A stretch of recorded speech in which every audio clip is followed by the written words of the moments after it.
At this point, Carlos Sainz needs to have his ego checked, but at the same time, he doesn't need his ego checked. But whatever he decides to do next could either be masterful or dreadful. Well, I mean, not financially, because either way, he will be minted. After months of guessing and praying that we would get the spiciest lineup in F1 since Lewis Hamilton and Nico Rosberg clashed at the first ever Bahrain night race a decade ago, Carlos Sainz now has to choose between one of two teams, realistically. Sauber or Williams. I mean, of course, there's always Alpine, but no. Just no. When you get wind that the only reason Ocon's even racing in Canada this weekend is perhaps that Alpine's contract team told Bruno Faman that if he did that, then Ocon could easily lawyer up saying his right to work had been compromised. And believe me, the contract department of that team is jacked after what happened with Piastri. So in the end, Faman relented and gave Jack Doohan an FP1 slot instead. But do keep an eye out for how many of those he does this year, because F1 teams are only obliged to give young drivers 2 slots in FP1 throughout a whole season. If he does more than 2, and Ocon's always the one that's benched, then you might start to get a little bit suspicious. I guess Craig Slater at Sky Sports was right. The idea of benching Ocon was indeed under serious consideration. So why would Carlos want to hurl himself into that quagmire? No! But then again, Red Bull might be a bit of a quagmire in of itself behind the scenes. Because if these reports from Sky Sports are accurate, the only reason that Carlos's big gamble didn't work out was down to a sudden change in who was handling the contract negotiations. And it all comes back to that favourite topic of ours, the Red Bull power struggle. You know, the one that's been unfurling since the death of Dietrich Mateschitz right before the Austin Grand Prix of 2022. After his passing, things at Red Bull hadn't looked all that harmonious in terms of the management side of things, with Max Verstappen's unicorn season proving to be a very, very helpful distraction. But you gotta admit, something about Red Bull has changed in the last couple of years. Something just doesn't seem right to the Red Bull that we once saw. Instead of having a fun time going racing and being the bad boys of F1 whilst also nurturing talent to lead the main team, the motivation to go racing is to now put in place Christian Horner's vision of what a Formula 1 team should look like, not Mateschitz', and also that it makes a lot of money in the process, because the new managing director of the sporting side of Red Bull's operations, Oliver Mintzlaff, is a lot more hands-off when it comes to his involvement in Formula 1. So long as the Red Bull team is making enough money and is doing fine, that's all that matters. Oliver Mintzlaff was more specialised towards the football side of things, especially with RB Leipzig. So his involvement with Formula 1 was sort of just handed upon him, whereas Dietrich Mateschitz had a really passionate love for motorsport. When it comes to the racing operations side of things, he tends to let Christian Horner run riot, and his CEO status of Red Bull Racing is being exercised more and more, as he tends to focus on that to alleviate Mintzlaff's workload somewhat. And that's probably contributed to the power struggles that we have seen. Christian Horner has now more autonomy to do what he wants, unlike the times under Mateschitz when he would be keeping a close eye on how the team was operated. It was meant to be a fun-loving, passionate team, and then also trying to nurture its Red Bull Junior department. May it rest in peace. And that's exacerbated even more because according to Slater's report, Helmut Marko had originally been in charge of the negotiations with Carlos, and whilst the talks had been on and off over a period of months, it would make sense for Carlos to talk to Red Bull back last year because his Ferrari deal was due to expire next year anyway. If these talks have been ongoing for a while now and the Austrian had been able to be in charge of them throughout, perhaps we might have been incredibly close to seeing Carlos next to Max. It would make sense because Carlos Sainz was a really interesting product of the Red Bull Junior department, something that Helmut Marko is deeply involved in. He was incredibly sad to see Carlos Sainz leave the Red Bull fold to go to Renault on loan, and then eventually he did decide to be all fine, we didn't want him anyway, but you could easily tell that losing him was a major blow in terms of the flow of the junior side of things going up to the top team. Because it was quite clear that Carlos Sainz was not going to be getting a seat at the senior Red Bull team because Daniel Ricciardo was there and he was popular with Christian, and then Team Verstappen was starting to get its claws into that team, and it would only get worse and worse by the year. When it came to Carlos's 2017 departure, Christian Horner even back then viewed him as an investment. They poured a lot of money into Carlos Sainz and they wanted to make sure they got a good return out of him. He was an asset, and him going to Renault was a very valuable part of ensuring that that deal went through. That means that Renault would then bugger off from the Toro Rosso department, allowing Honda to come in from McLaren, and then they can start their experiment and their relationship together, which would then blossom into the 2019 Red Bull Honda deal, and then the rest is history. So when you look back at that initial struggle that Carlos and Max had back in the Toro Rosso days when they were rookies, there is no way that Christian Horner was going to promote both of those drivers to the senior team, because there would have been a lot more attention on that, and then all of the fallout would have been even worse. Any chance of getting near Ferrari and Mercedes would have been compromised due to those two bickering amongst themselves. It was not going to work. In the eyes of Horner, he was a bargaining chip, Carlos, to ensure that Renault would leave them forever and they could then get into bed with Honda. But that easily could have been different had Toto Wolff acted upon his own admission that if Nico Rosberg hadn't retired, one of his drivers after 2016 would have gone. And it most likely would have been Lewis, since Nico Rosberg had recently signed a contract extension through 2018. And I bet you that Jos would have been on the blower to Toto if that had happened, as Max wanted the best car, and that Mercedes at the time was the best car. When you take that historical context into account, the moment you get wind that Christian Horner had taken over contract negotiations with Carlos Sainz, the answer was absolutely clear, in that it was never going to happen. Any chances of Carlos getting that deal of going to Red Bull next to Max Verstappen, they were dead. They were gone. They were buried. He would have immediately been resistant to any ideas of Carlos working together with Max for a second time after he had seen firsthand what was going on when they were just at the beginning of their Formula One career. Now, they've got a decade under their belt. They're going to be even more fiery together. After having just weathered the controversy from the start of the year, Horner probably doesn't need any more drama going on, and getting involved in driver talks personally would be the way to dispel any of that from occurring. And it also might be a reason why Daniel Ricciardo has managed to stick around in F1 by the skin of his teeth. Because when McLaren dropped Daniel Ricciardo a year early, Christian Horner leapt on the opportunity to come to the rescue and save Daniel Ricciardo from an early retirement against his own wishes. As we saw at the beginning of 2023, Daniel Ricciardo returning to the bosom of Red Bull was heralded as a PR coup, a triumph, much like how it was when Checo was signed to Red Bull in the wake of him potentially being dropped after him getting his first win for Racing Point. That was a PR coup, a masterclass in getting lots and lots of attention and lots of favour from the entire F1 world. Everyone at the time loved Checo, and now, to this day, many people in North America love him even more, and that has obviously come to the attention of Christian. And also, Christian was probably sore when Daniel upsticks the first time around, so to get him back would guarantee the Australians' loyalty, him seeing a snifter of a chance to get back to Red Bull, or at least a safe space for him to rediscover himself. And also come to the realisation that, yeah, he probably jumped the gun when he left Renault before the 2020 season even started, because that RS20 turned out to be pretty good. And also, he might have been a calming influence for Esteban, since he was clearly the better driver that year. He might have actually earned Ocon's respect. But wait, there's more. With Horner seeking continuity and stability, it was clear that he would rather stick with drivers at unknown quantities and would toe the line with him so as to not instill any possible kerfuffles with Max. I'm not saying Max himself is the problem, it's the people around him that are the problem.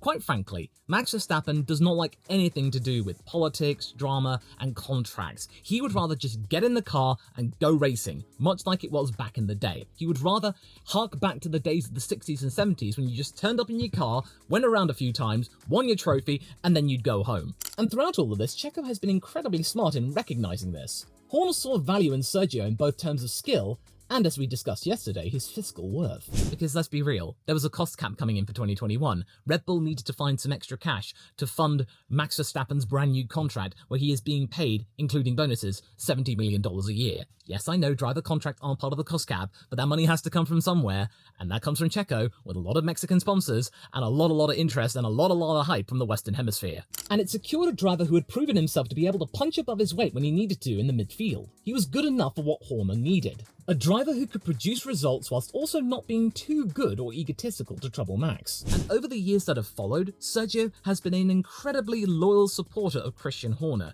very keen to come to his defense and not lambast him in terms of the world media. I want you to think about it for a second. Have you ever, in the time that Sergio has been involved with Red Bull, seen him truly going off toward the team against Christian Horner, like really tearing into him, like you might say from Lewis Hamilton, Max Verstappen, Fernando Alonso? You never see that from Checo. He's always been relatively tame with his responses, and that's for good reason. He's incredibly grateful for this opportunity to be part of a front-running team. He's going to easily toe the line because he knows which side of his bread is buttered, much like how Fernando Alonso is dealing with all of the stuff going on at Aston Martin. And all of that loyalty has paid off in spades, which has resulted in Carlos not getting a chance to replace him. And that was probably never going to happen so long as Horner got his mitts into that contract negotiation. And also, like I said, Carlos, in the eyes of Horner, We pretty much had that sealed back in 2017, because as far as Christian Horner was concerned, he'd gotten all the use that he could out of Carlos to get that Honda deal going, and now he's of no use to him. He's pointless. He would only muck things up in terms of his vision of the perfect Formula One team at the moment. So as far as I'm concerned, this Sky Sports report is actually kinda legit. It sounds logical. Because if it were up to Marco throughout the entirety of it, given what he'd been saying about Checo last year, I think he would have easily made the decision to sign Carlos Sainz to partner Max Verstappen, because he believes that Max would have been able to handle the likes of Carlos. He has total faith in Max Verstappen, and Max Verstappen has total faith in Helmut. He would have trusted what Helmut decided to do.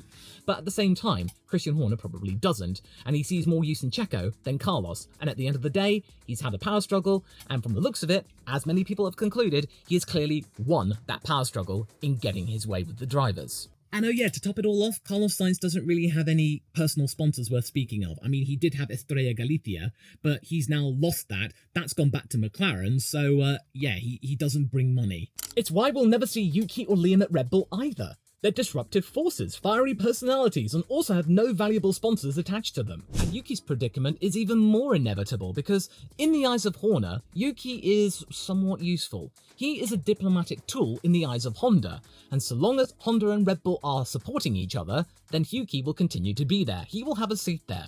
But come 2026, when Red Bull Powertrains kicks into gear with their Ford partnership and really cementing themselves an established part of the American automotive industry, then you could easily see Yuki being dropped, no matter how good he is. After 2025, he won't need Yuki anymore. He'll be cast to the side, much like he effectively used Carlos as a bargaining chip back in 2017. By having Checo and Ricciardo right by his side, two drivers who will stick by him no matter what so long as they get a drive from him, and a lead driver who calls the shots and is happy, that's the best solution for him in the here and now. So that's why I think Carlos's efforts were dashed, but it was a good try though. So what now? Well, apparently Mercedes have called time in terms of contract talks with Carlos Sainz as well, because they've easily got plans of their own. I won't talk about the Max Verstappen thing or the Kimi Antonelli thing, because as far as I'm concerned, I'm bored of those, but, you know, some of them do make sense. Either way, Carlos's plans have failed. His holding out for a seat in the hopes he could pull something off to remain near the front of the pack have come up with nothing, and caused Sauber to grow increasingly nervous and passive-aggressive in their handling of the situation,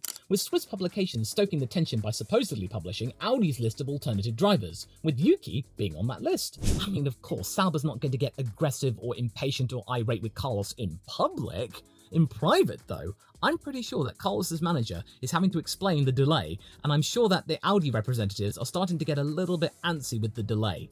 Even though in public they're saying that, oh, they're willing to wait out the clock, it's fine, we don't need to make a decision here and now.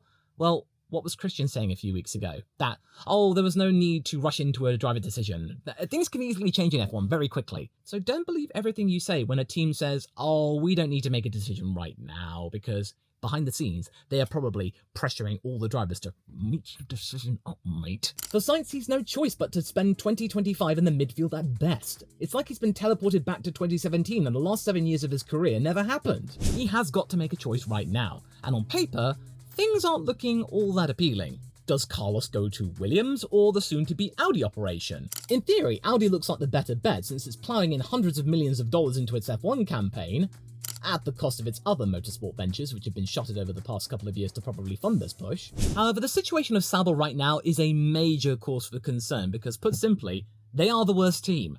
And there's no sign they're going to be quickly changing that anytime soon. They have yet to score a point. Even Alpine scored points. And yes, of course, they are busily changing the infrastructure of the team at a record rate, so fast in fact that their current drivers have no idea about what's going on. Bottas losing his race engineer, and your race engineer is a very important conduit into how well you do on the track. As we've seen with Charles Leclerc, a change in race engineer has done wonders to his confidence. He's a completely new man this year. So for Bottas, this would have been a major blow, and I think he would have liked to have known ahead of time that he was going to have a replacement. He had no idea. And these two drivers, they are the byproducts of this. Seidel doesn't care about them. He's busy changing Sauber into Audi and changing everything else. These two are just wastes of space as far as he's concerned. And whilst this desire for change might look impressive in theory, and also the fact that according to rumours the pay packet that Sainz might get would be really impressive, including an Audi ambassadorship for the rest of his life, these are all hypotheticals. These are in the future. They have yet to translate into on-track performance, and therefore that would be giving Carlos pause for thought. Are these changes actually going to work and yield results in, say, a year or two's time? Well, I mean, James Key, the technical director of Sauber Audi, they believe they won't get into the full-on pace by 2027, the last year, in theory, of Nico's contract with them. Williams, on the other hand, is a fair bit further along in terms of its regenerative process. I mean, sure, it's got a lot to do still in terms of repairing things, replacing things, and getting themselves back up to code and up to speed with everyone else, but we've seen that happening over the past 18 months or so. The progress they've made so far has been wild. Last year, them getting 7th in easily the 9th fastest car was a major tour de force, and having Alex Albon there has been a huge boost in terms of overall confidence that there is hope. And James Vowles, even though he has dropped the ball a couple of times in the last few months, he has been a very positive influence for the team. There's a lot going for them. And if what we're hearing about the 2026 regulations are accurate, and Mercedes might be having an advantage in terms of the powertrain department, and that being a major priority in comparisons to ground effect, maybe Carlos Sainz going to Williams might be a safe bet, because everyone knows what Mercedes can do, whereas with Audi, it's an unknown quantity. In the long run, these two teams don't look like they're going to be the worst, but right now they are clearly not the best. And a thing that might scupper Carlos Sainz's venture to Williams is the fact that Valtteri Bottas exists, and the connections that he has to the higher-ups of Williams might be the thing that pushes him ahead of Carlos in terms of who they might want to partner Alex, because, let's be real, Valtteri, he raced for Williams at the beginning of his F1 career. He's also worked with James Vowles, even though it was a little bit tempestuous and the whole Valtteri it's James thing. Yeah, that's not going to go away anytime soon, but James knows what Valtteri can do. He's dependable. His loyalty at Mercedes, it will be rewarded, much like how it was when Toto negotiated his place in Alfa Romeo to make sure that he didn't fall out of F1. Toto would be easily infused to get Valtteri back, and I guarantee it that Toto will be extremely happy if Bottas returns to his bosom. And besides, Bottas is probably more flexible when it comes to talks, and he'll probably be a little bit cheaper than Sainz. And that could be a critical bargaining chip because, as we've seen, Carlos is far more particular in terms of his desires and wants. Not to mention, Bottas and Sainz are at two different places in their career. Bottas is clearly heading toward the twilight years of his career. He might get to move to one more team and then call it quits, whereas Carlos, he's got a few more years left in him. Both teams will have upgrades coming for the Canadian Grand Prix, and that could make the Spaniard's choice a little bit easier, even though Sauber's recent upgrades haven't yielded much in terms of results. But the fact of the matter is that once Christian Horner had begun those talks, Carlos Sainz should have just packed up his stuff and gone home, realizing he was going to be wasting his time. That was for darn sure. And all of this has resulted in Sergio Perez coming up roses out of all of this, with a deal that will see him through the rest of his F1 career. Find out why I think all of this was inevitable in this video here, that you can go and watch right now, and how, no matter what anyone says, Checo is the big winner here.